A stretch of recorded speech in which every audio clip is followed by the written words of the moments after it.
आज गावावरनं सासूबाई आल्या आणि येताना भरपूर अशा अळूची पानं घेऊन आल्या. अळूची पानं बघितली की कधी एकदांच्या अळूच्या वड्या बनवते असं मला होतं, कारण मला तरी अळूच्या वड्या प्रचंड आवडतात.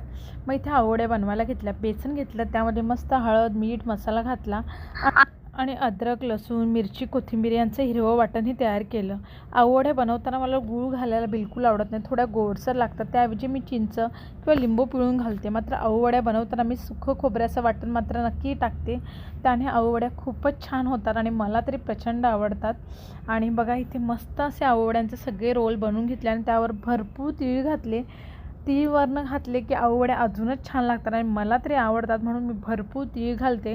आणि आता थंडी आहे, थंडीमध्ये तीळ हे शरीराला खूप चांगले असतात. त्यामुळे बघितलं तर मी भरपूर तीळ या अळू वड्यांवर घातले. अळू वडी स्टीम व्हायला ठेवली आणि एका साईडला मसाले भातही रेडी केला. आणि मसाले भात आणि अळू वडी आणि लोणचं